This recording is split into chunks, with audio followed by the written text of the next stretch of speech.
Hello, how are you? Are you fine? And are you staying home? Basically, मला माहिती आहे प्रत्येक जण तुम्हाला हे सांगत असेल. तुम्ही टीव्हीवरही बघताय. पण प्लीज काळजी घ्या तुमची. On that note, let's start today learning about public expenditure. काल आपण सोशल सिक्युरिटी या कन्सेप्ट बद्दल शिकलो होतो आणि आज भारतात कशा प्रकारे सोशल सिक्युरिटी सिस्टीम रन केली जाते याविषयी शिकणार आहोत. Okay, let's go directly to that page. Okay,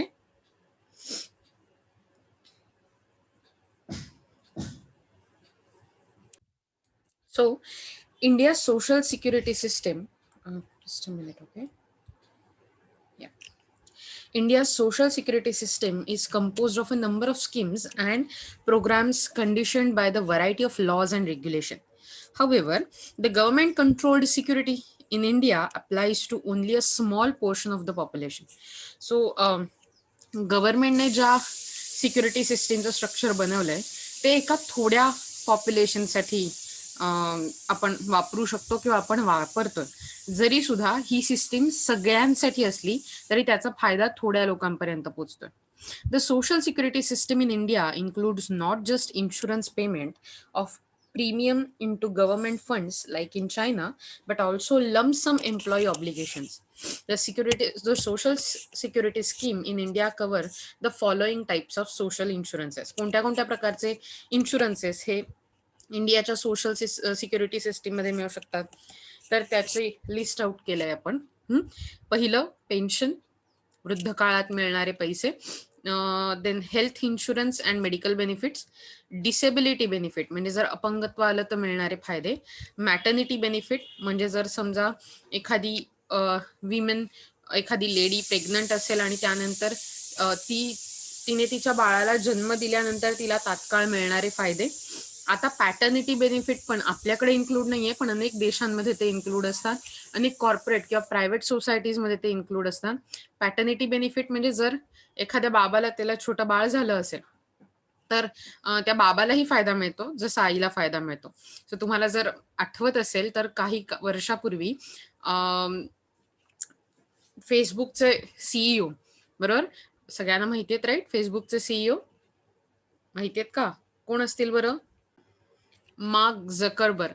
तर त्यांनी पॅटर्निटी लीव्ह घेतली होती जेव्हा त्यांना बेबी गर्ल झाली होती तेव्हा. मला वाटतं काही महिन्यांची ही पॅटर्निटी लीव्ह होती. सो ग्रॅज्युएटी ही पण एक प्रकारची सोशल सिक्युरिटी स्कीम असते.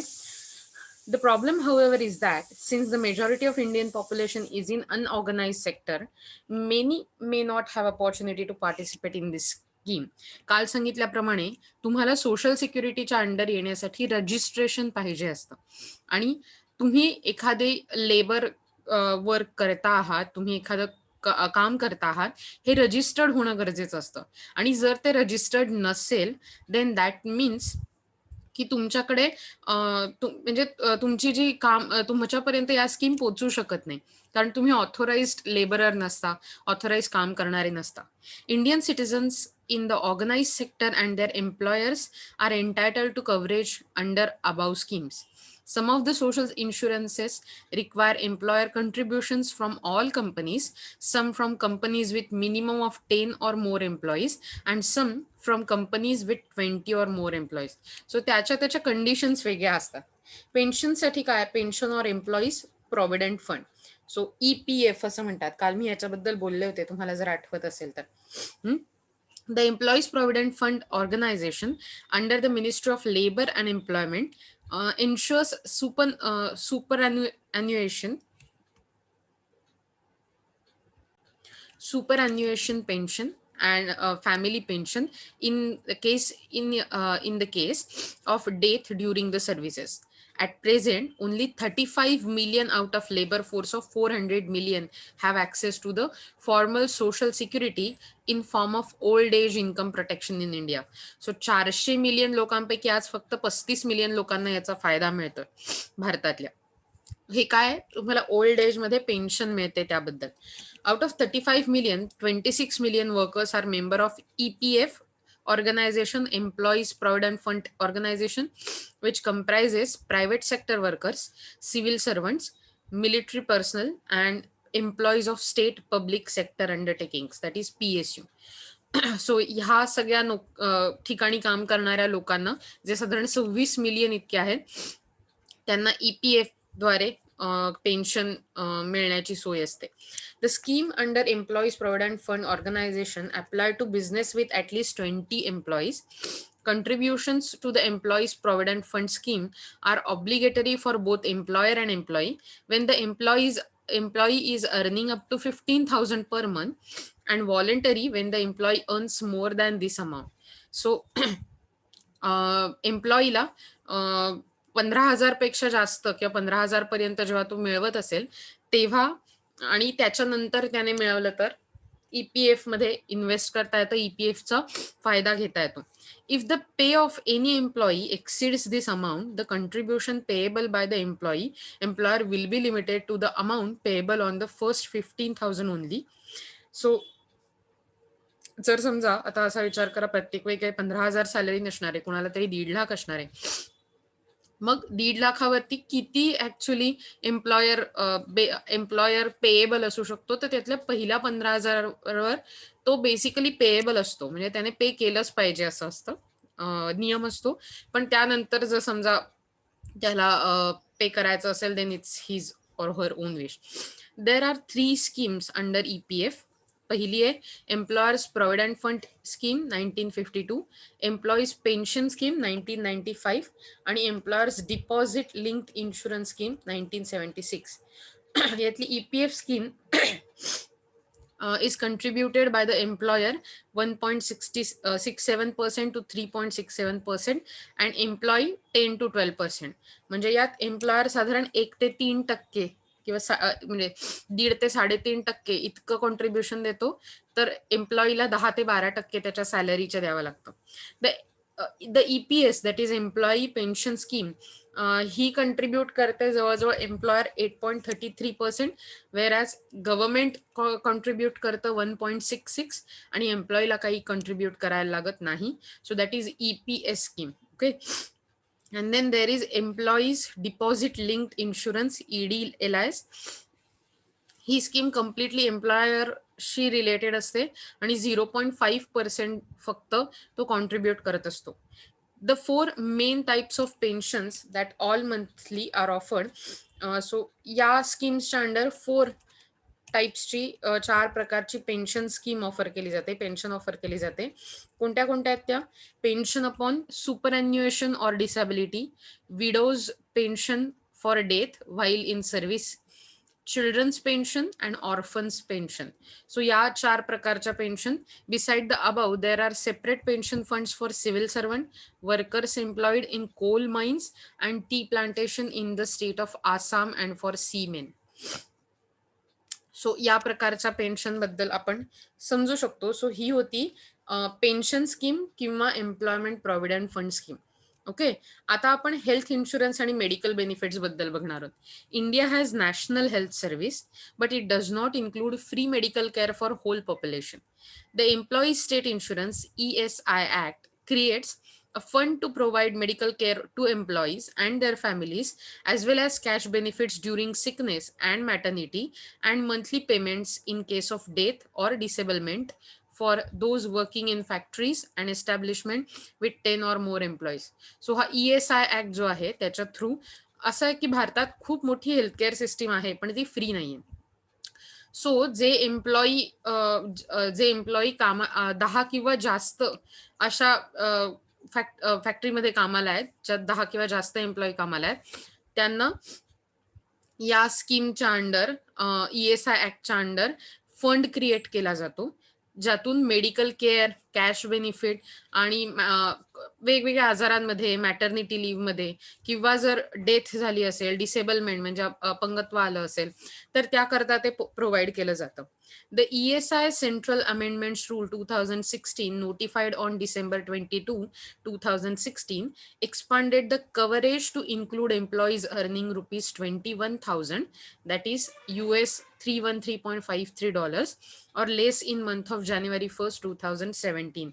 So या ऍक्टच्या अमेंडमेंट प्रमाणे असं म्हटलं आलं की एम्प्लॉईज ज्यांना 21,000 पेक्षा 21,000 किंवा त्याच्यापेक्षा कमी पर मंथ मिळतात त्यांना कव्हरेज दिलं गेलं यातून. ओके.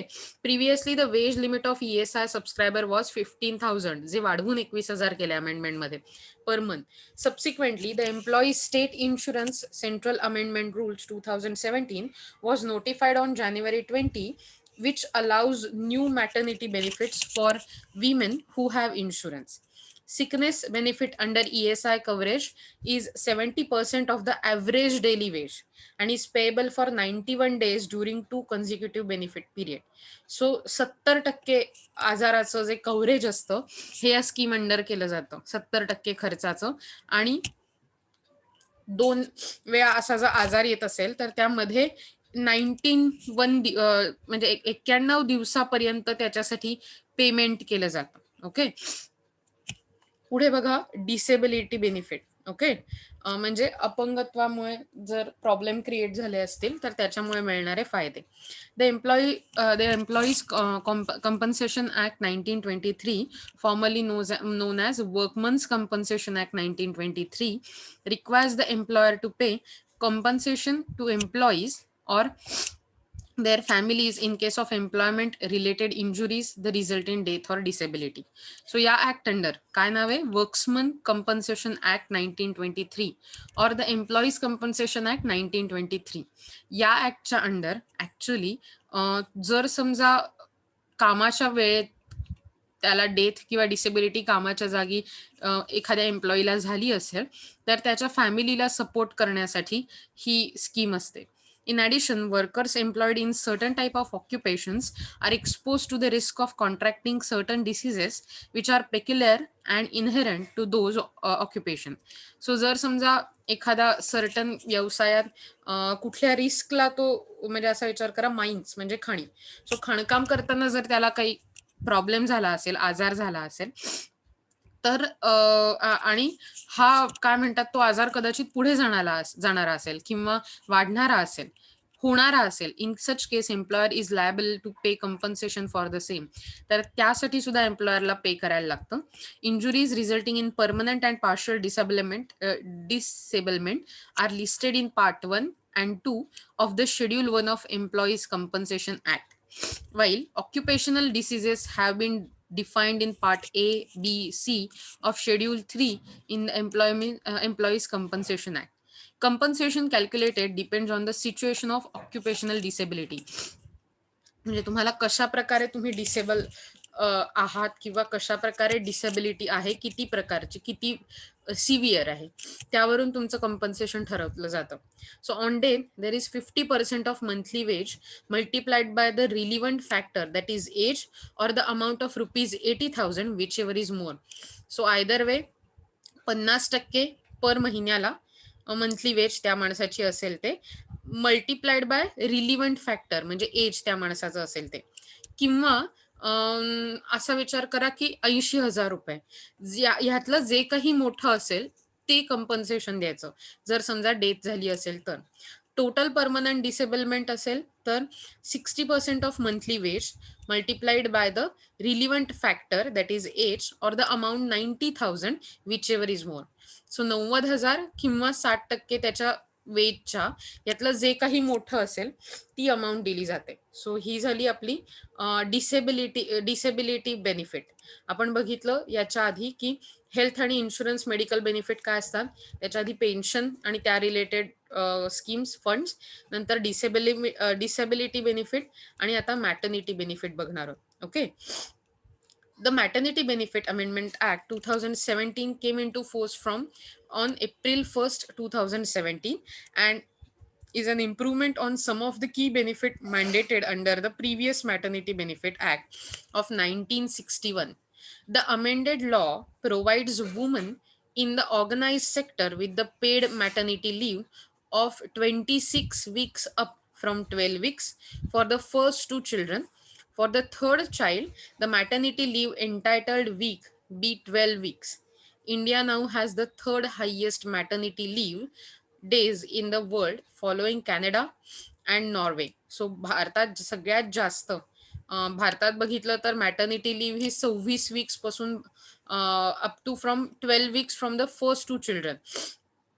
म्हणजे पेड मॅटर्निटी वीक 26 वीक्सची मिळते आणि पहिल्या 2 चिल्ड्रन नंतर ती 12 वीक्सची असते. सो अशा प्रकारे मोठी मॅटर्निटी लीव्ह मिळते. भारत हे तिसरं मोठं राष्ट्र आहे, की जे जास्तीत जास्त मॅटर्निटी लीव्ह देतं आईला. पहिलं आहे कॅनडा, त्यांच्यात 50 वीक्स मिळते आणि Norway 44 weeks. This act also secures 12 weeks of maternity leave for adopting a child below age 3 months, as well as mothers who opt for surrogacy. So सरोगसीसाठी आणि 3 महिन्यापेक्षा लहान बाळ अडॉप्ट करण्यासाठी पण या प्रकारच्या स्कीममध्ये हेल्प होऊ शकते. या प्रकारच्या स्कीममध्ये त्यांना सुट्टी मिळते. The 12-week period in these cases will be calculated from date the child is handed over to the adoptive mother. The law mandates that every establishment with over 50 employees must provide क्रेश facilities. क्रेश म्हणजे ज्याला आपण baby sitting किंवा not baby sitting exactly, बाळाला सांभाळता येण्यासारखं, ज्याला पाळणाघर असं म्हटलं जातं. So creche facilities within easy distance which is mother can visit up to 4 times a day. म्हणजे तुमच्या ह्या लॉमध्ये जिथे 50 एम्प्लॉईज आहेत अशा ठिकाणी तिथे पाळणाघराची फॅसिलिटी असली पाहिजे अशा अंतरावर, की दिवसातून किमान 4 वेळा कामाचे तास असतात, त्यात किमान 4 वेळा ती आईला जाऊन व्हिजिट करता येईल.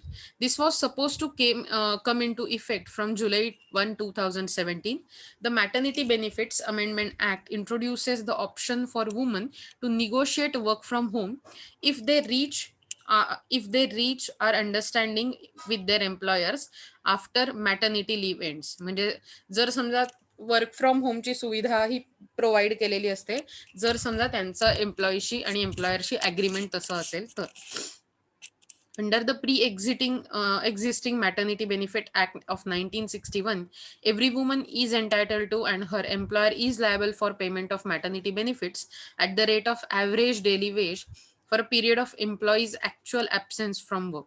सो ॲव्हरेज डेली वेज त्या व्यक्तीला मॅटर्निटी लिव्ह मध्ये मिळालीच पाहिजे हे सांगितलं गेलं होतं. Apart from 12 weeks salary, a female worker is entitled to medical bonus of rupees 3,500. The 1961 Act states that in the event of miscarriage or medical termination of pregnancy, the employees are also entitled to an additional month of a paid leave in case of complication arising due to pregnancy, delivery, premature birth, miscarriage, or any operations like tubectomy for 2 weeks. The 1961 Act also states that no company shall compel its female employees to do tasks which are of the laborious nature or tasks that involve long hours of standing or which is in any way are likely to interfere with her pregnancy and the normal development of baby or are likely to cause miscarriage or otherwise adversely affect her health. असा विचार करा, ह्या सगळे आपले constitutional act किंवा आपले कायदे आहेत आणि त्यात आपल्या वर्कर्सना, कारण ते आपले सिटिझन्स आहेत, आपल्या इकॉनॉमीचा बॅकबोन आहेत, त्यांची पूर्ण काळजी घेण्यासाठी सोशल सिक्युरिटी सिस्टीम असते आणि अतिशय छोट्या छोट्या गोष्टींचा यामध्ये विचार केलेला असतो. ओके, आता आपण पुढच्या मुद्द्याकडे वळूया, that is ग्रॅज्युएटी. The Payment of Gratuity Act 1972 directs establishment with the 10 or more employees to provide payment of 15 days of additional wages for each year of service to employees who have worked at a company for 5 years or more. So, जर समजा असा विचार करा, तुम्ही company 5 वर्ष किंवा त्याच्यापेक्षा जास्त काम केलं असेल तर वर्षाच्या दिवसांपेक्षा 15 दिवस ॲडिशनल तुम्हाला वेजेस मिळणं हे ग्रॅज्युएटी ऍक्टच्या अंडर येतं. Gratuity provided as a lump sum pay out of a company in the event of death or disablement of the employee. The gratuity amount must be still paid to the nominee or the heir of an employee. जर समजा death झाली असेल तर त्याच्या वारसाला किंवा नॉमिनीला, जे पुढचं त्याचा फायदे बेनिफिशरी म्हणतात त्याला दिलं पाहिजे ग्रॅज्युएटीची अमाऊंट दरवर्षाची 15 दिवसांची extra. The employer can reject the payment of gratuity to an employee if the individual has been terminated from a job due to any misconduct. So employer हा कॅन्सल करू शकतो ग्रॅज्युएटीचं पेमेंट जर समजा सॉरी, जर समजा misconduct म्हणजे चुकीचं काम केल्याबद्दल त्याला काढून टाकलं असेल तर एम्प्लॉईला, in that case there should be termination order containing the charges and misconduct of the employee. So तिकडे टर्मिनेशन ऑर्डर काढली गेली पाहिजे. पण ग्रॅज्युएटी कॅल्क्युलेट करण्यासाठी काही प्रकारचा फॉर्म्युला असतो जो आता बघणार आहोत. बघा बरं का काय दिलाय. Gratuity is equal to last drawn salary multiplied by 15 upon 26 years of service, where is the ratio 15 upon 26 represents 15 days of 26 working days in a month. Last salary is equal to basic salary plus dearness allowance. So last salary कशी last drawn salary काढणार आपण, basic salary जी असेल ती plus डिअरनेस allowance म्हणजे last salary असेल multiplied by 15 upon 26 multiplied by years of services. Okay, so ह्यातून आपल्याला ग्रॅज्युएटी काढता येते. लक्षात ठेवा यातले 15 हे 15 एक्स्ट्रा दिवस आहेत वर्षाचे, जे म्हणजे वर्षानंतर 15 एक्स्ट्रा दिवस, आणि 26 हे ऍक्च्युली वर्किंग डेज आहेत कामाचे. Okay, India does not eight explicitly recognize the national minimum social security cover. Due to the intervention by Supreme Court in the right to food case, the government has moved forward to providing nutrition and employment support with the legal guarantee through the MNREGA. So that is Mahatma Gandhi National Rural Employment Guarantee Act. That is MNREGA. And all inclusive MG Narega, we can also call it that. An all-inclusive universal social security cover will be available soon over 45 crore workers in India, covering all potential risk along the lines of system prevalent in the West. So आपण लवकरच जास्तीत जास्त लोकांना social security सिस्टीमच्या under आणण्यासाठी प्रयत्न करणार आहोत असं सरकारचंही म्हणणं आहे आणि ते हेल्पफुल असेल नक्कीच. सो असा विचार करा की द युनिव्हर्सल म्हणजे काय म्हटलंय बघा त्यांनी की the universal social security will cover loss of income, disability, illness, medical bills, and unemployment benefits for all. The government will meet the cost of program for the poor. Under the proposal put forward by the Labor Ministry, the social security contributions will be mandatory, that the deductions could be lower than those made currently, all of which adds up to 30% of the income. The lower limit will ensure that there is no major dent in the take home salary of those whose income is low. So असा विचार करा की या सगळ्यात नेहमी लेबरचं income थोडं थोडं कापलं जात असतं या पेन्शनमध्ये भाग घेण्यासाठी, पार्टिसिपेट करण्यासाठी. सो ते कमीत कमी कापलं जाईल जरी पुढे आपण जास्तीत जास्त लोकांना या स्कीम खाली पार्टिसिपेट करून घेत असू तरी, असं म्हणलं जातं. Encourage by the success of प्रधानमंत्री जनधन योजना. जनधन योजना काय होती की जास्तीत जास्त लोकांनी बँकेमध्ये अकाउंट काढायचं आणि या अकाउंटमध्ये कुठलेही सरकारकडून येणारे बेनिफिट्स असतील तरी ते डायरेक्टली त्या अकाउंटमध्ये ट्रान्सफर होतील. आता कुठच्याही ऑफिसमध्ये जाऊन टेबलावर त्या सरांना, मॅडमना प्लीज माझे पैसे द्या म्हणण्याची गरज नाही. सो प्रचंड लोकांनी, if I am not wrong, काही लाख लोकांनी या प्रधानमंत्री जनधन योजनेचा भाग घेतला, जनधन योजनेत भाग घेतला. The government of India propose to work towards creating universal social security system for all Indians, specially for poor and the under privilege workers in unorganised sector, using the bank account as a basis of launching scheme. So मगाशी म्हटल्याप्रमाणे वर्कर्सचं registration नाहीये, पण आता त्यांना फायदा देणं शक्य होणार आहे, कारण त्या वर्कर्सचं रजिस्ट्रेशन नसलं तरी त्यांचं अकाउंट हे मात्र आपल्याला अवेलेबल आहे. The prime minister launch the 3 social security schemes on 9th May 2015 to provide pensions and insurance cover to the poor and underprivileged. So प्रधानमंत्री नरेंद्र मोदी यांनी 9 मे 2015 ला 3 स्कीम लॉन्च केल्या. तिथली पहिली आहे प्रधानमंत्री Suraksha Bima Yojana. Okay, PMSBY. The aim of PMSBY, Pradhan Mantri Suraksha Bima योजना, is to ensure the risk coverage in case of accidental death, full of the partial disability. So जेव्हा ऍक्सिडेंटमुळे डेथ होते तेव्हा त्यातून इन्शुअर्ड होणं जे जेव्हा डेथ झालेली असते, ऍक्सिडेंटल डेथ किंवा फुल डिसेबिलिटी आलेली असते, तेव्हा त्याच्या घरच्यांना तो फायदा मिळाला पाहिजे.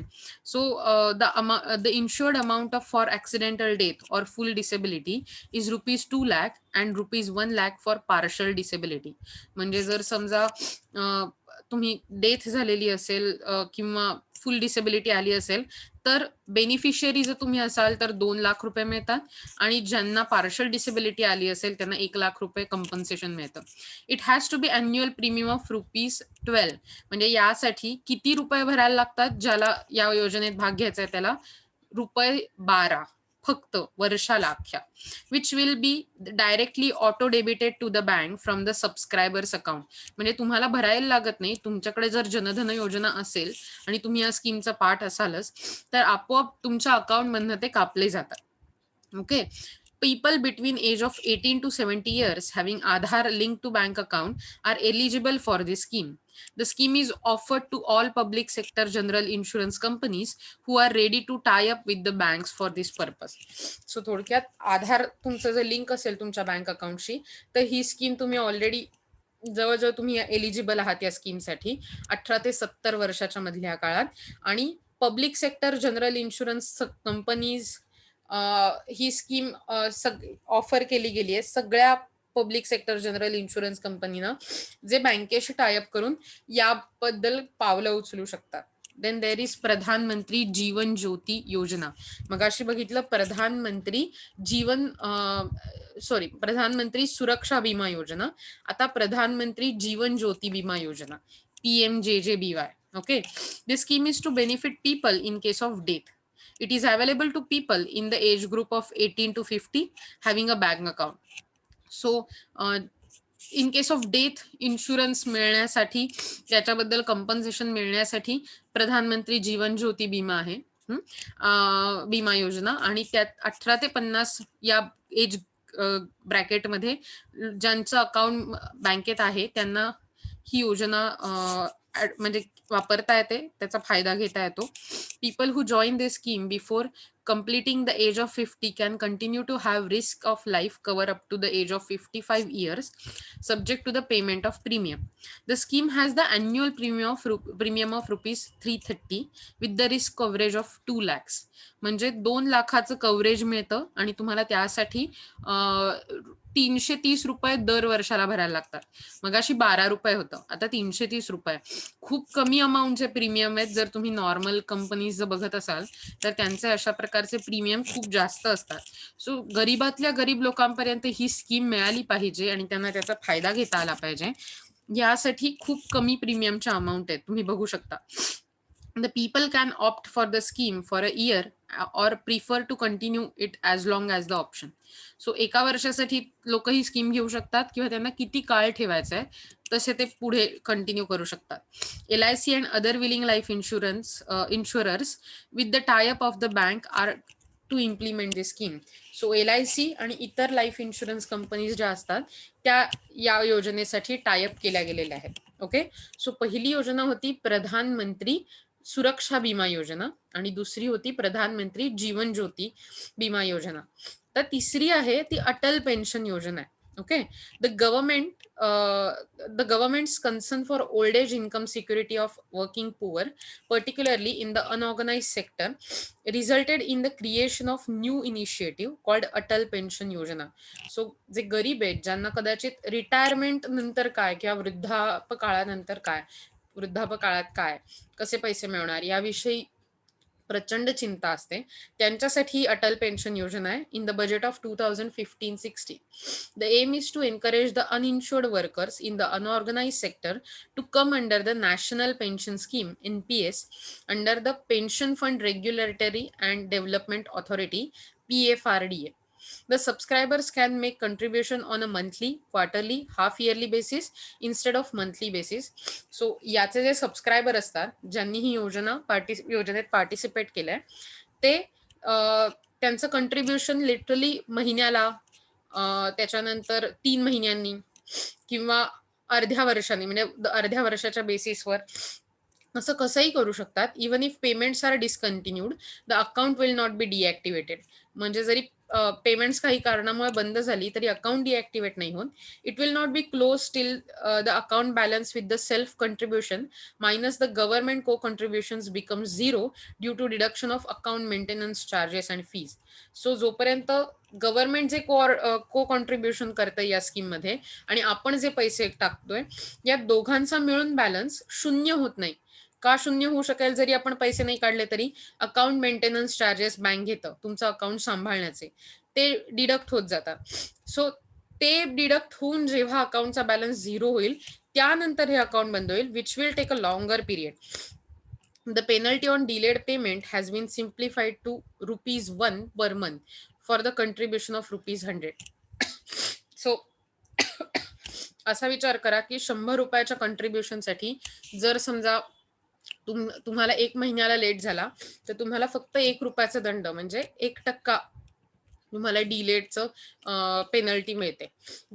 मिळते इन द सेन्स भरायला लागते. The subscribers can opt for a payment premature exit from the scheme. He will be refunded of the contributions made by him to API along with the net actual interest earned on his contribution after deducting the amount of maintenance charges. Such subscribers will not get benefits from the government contribution and the interest earned on the government contribution. So जर समजा तुम्ही लवकर पैसे काढून घेतले, तर तुम्हाला तुम्ही जेवढे पैसे ठेवलेत आणि त्यावर जितकं इंटरेस्ट मिळालंय ते मिळतं, मायनस तुमचे maintenance charges, account maintenance charges. पण गव्हर्नमेंटने जितकं को कॉन्ट्रीब्युशन केलंय आणि त्याच्यावर जितकं इंटरेस्ट आहे, ते मात्र मिळत नाही. ते फुल टाइम जर तुमचं अकाउंट ओपन राहिलं आणि ती योजना कंप्लीट झाली तरच मिळतं. Then there is this Jan Dhan mission. पण मला वाटतं, एक सेकंड, या सो वी कॅन से हे जनधन मिशन बघून आपण आजच्यासाठी थांबू शकतो. सो जनधन मिशन काय आहे? जनधन योजना is aimed at providing universal banking coverage across all the 6 lakhs villages of the country by providing at least one basic banking account per household. निदान प्रत्येक घरात एक बँक अकाउंट असावं, जे रजिस्टर्ड असावं, आणि असं 6 लाख रुरल एरियातली विलेजेस जी आहेत ती आपल्या कव्हरेज खाली यावीत, बँकिंग कव्हरेज खाली. हा प्रयत्न जनधन योजनेतून केला जातो किंवा केला जातोय. It is to provide all households in the country both rural and urban areas access to multiply financial services like bank account with RuPay debit card. तुम्हाला माहिती आहे, हा डेबिट कार्डचा नवीन प्रकार आहे, RuPay debit card. Access to credit, remittances, insurance and pension. The mission not only brings the excluded sections from the society into the financial mainstream, but makes the transfer of benefits of various subsidy schemes of the government more efficient. मगाशी म्हटल्याप्रमाणे आता कुठलाही फायदा कुठल्याही योजने under येणारा किंवा आपल्याकडे समजा निसर्ग वादळ झालं होतं, तर त्यावेळी गव्हर्नमेंटने जे बेनिफिट दिले, तर ते सुद्धा डायरेक्ट तुमच्या अकाउंटमध्ये येतात. कुठल्याही सरकारी ऑफिसमध्ये ते येत नाही. This helps to bring more economic equality, justice, आणि आपोआप करप्शन पण कमी होतं. Thus the 3 tier society social security system will help to spread the net protection and social security to the people in the straight of life. So अशा प्रकारे social security system help करू शकते. So now that we are moving to the features of proposed social security cover to the entire workforce. आपण म्हटलं जी नवीन प्रमाणात, तर ती आपण मला वाटतं पुढच्या लेक्चरमध्ये बघूया आणि then we can continue later. Okay, till then please stay safe, have a nice day ahead.